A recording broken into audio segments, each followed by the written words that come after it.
October 13th, National Yorkshire Pudding Day. Now I got all excited because I thought, cool, we're making a pudding, and a pudding I've never made before. It's not pudding. I had to look it up to see what it was, thinking we were doing some kind of a newfangled English pudding, and it's not a pudding. It's basically like a popover. Or that's kind of what it looks like to me, is like a popover. Which, that's okay. I mean, I'm kind of excited about doing a popover again because we did one, and our popovers didn't pop over, if you remember. We did blueberry popovers, and they didn't really pop. I mean, it turned out to be more like a muffin than a popover. But anyway, we're going to try it today. I saw a video, or a couple of them actually. The hardest part of this thing is because it's an English dish, Yorkshire pudding. Everything is in grams and milliliters, and it's like, you know, for the liquid, okay, it's easy to find a measuring cup that has milliliters on it. But for the grams, I was like, what? And I had to research it and whatever. So I'm going to do the best I can to break it down for you from what information that I found. I'm doing the research for you. You just play along, okay? Anyway, we're going to start with a muffin pan, okay? A 12-well muffin pan. We're going to take sunflower oil because it has a high heat ability to cook. It doesn't smoke. It's got a high smoke point. So what I saw to do, the trick I saw to do, is fill the first 3 wells pretty much to the top, okay, with your sunflower oil.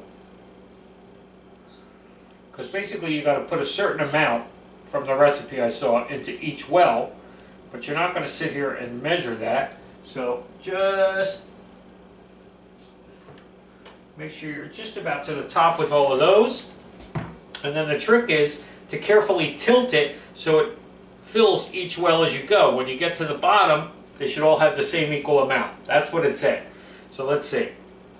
See how easy this is to do. Just do it carefully.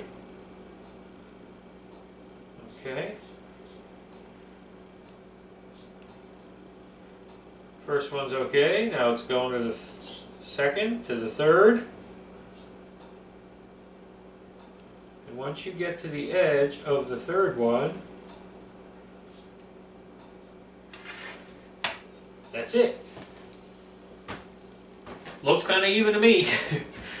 So that's all you do with that, okay? You get your oil in there first. Now the trick is with this is that you have to preheat this, okay? So I have my oven at 370 degrees. Again, I have an old-fashioned oven here. It doesn't have the digital temperature thing on it that you can just set it to 370 and that's what it's going to be. I'm just guessing, and I have a little oven thermometer in there too that's telling me it's at 370. Let's hope. So we're going to put this in there for about 15 minutes to get this pan preheated and this oil in each of the wells hot. Okay, 15 minutes, 370. In the meantime, we'll come back and we'll make our batter for these Yorkshire puddings. All right, be right back. Okay, so in a big bowl here, let's get our batter going here. 4 eggs, okay? We're just going to whisk those together first and get some good volume on them. I guess you could use your big mixer if you wanted to, but considering it's only like 4 ingredients, no sense breaking that out, okay? So we just want to get these really well mixed together, okay? Okay, and then to that, you'll add your 200 milliliters. Just get a cup that has the metric measurements on it. You're going to whisk in some milk, whole milk. Okay, and then you have to whisk in your flour.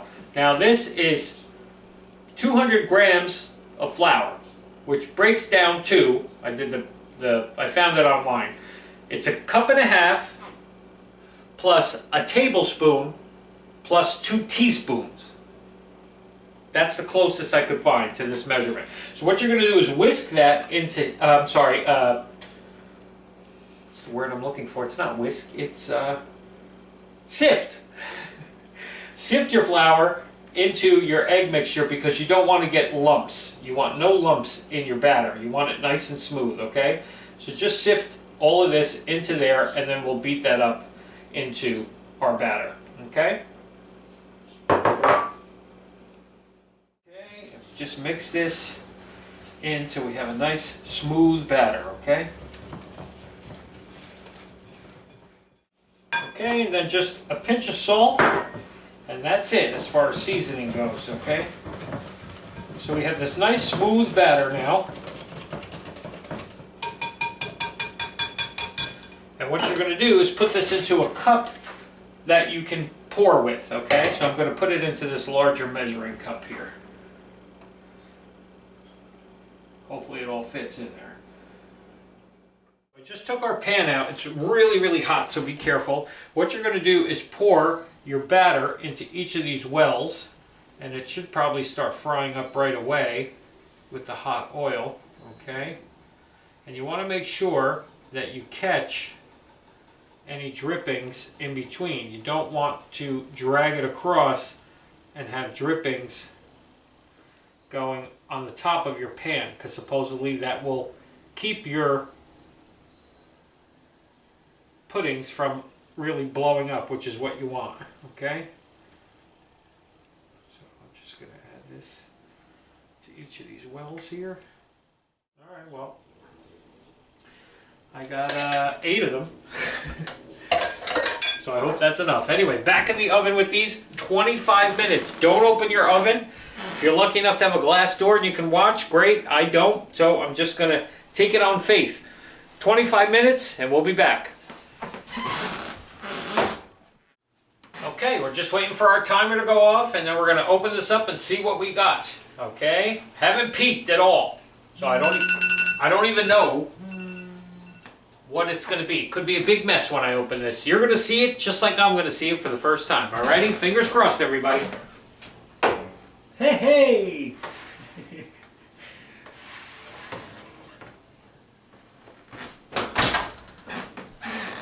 There they are. Yorkshire pudding. Now, how pudding are they? I have no idea. I mean, it looks like a popover to me. Or kind of what a popover was supposed to look like if ours would have popped over. Alright, I'm going to let this cool for a minute, because I don't want to mess with it just yet. I don't know how. I'm sure it's really, really hot when you touch it and you open it. But we'll be right back to do that. And then we got to figure out something to go with it. But we'll try it first, plain, the way it is, because that's what we always do. And then, maybe we can... Usually you serve this with some kind of like a beef-based, like gravy-ish kind of thing, like a stew or something like that. That's what I've read. But I don't have anything beef stewy. But I do have yesterday's gumbo. I have some of that left over. Yeah, maybe we'll do some of this with some gumbo. Anyway, we'll be back to once we figure out what the heck we're doing with this, alrighty? So let's take one of our puddings here and see. This one looks alright. See? It's still kind of oily on the inside. I don't know if it's supposed to be like that, but there you go. I mean, it just smells like bread. It smells like a biscuit, like a buttermilk biscuit.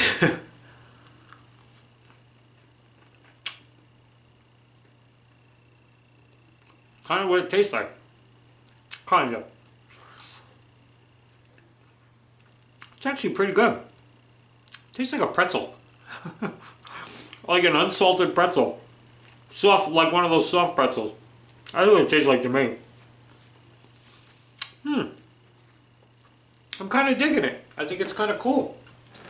I like the way they came out. I think it'd make a nice presentation. I mean, they come out kind of weird. They come out like all weird shaped. They're not like a uniform shape or anything. I guess it depends on how it bakes up. And some of them, like the bottom, is all like concave and weird. But whatever. It's cooked through. It tastes delicious. Make a nice little presentation on a plate if you did do a stew or something. Put one of these down and just kind of break it open and pour some of the gravy and the stew over the top of it. So you got that bread with your, you know, who doesn't love sopping up gravy with some bread? Yeah. I definitely think I'm going to get some of my gumbo and dress this up with a little gumbo. Alright? We'll be back to show you that. Might as well for the heck of it. And then we're going to go eat. Alrighty? See you in a few. Okay, just to show you. There it is with some of our gumbo from yesterday dumped on the top of this. I just want to try it now and see how our Yorkshire pudding does with this gumbo.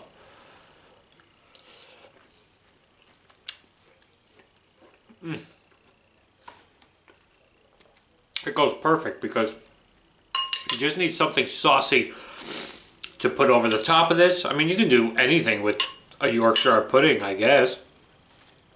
But it's best with something saucy, gravy, any kind of stuff like that, because then the bread part of it soaks it in. So now it's kind of pudding-like. Alrighty, just wanted to show you that you can use them for something else. I mean, you can eat them just the way they are, or you can use them with leftovers. Alrighty, see you tomorrow, everybody.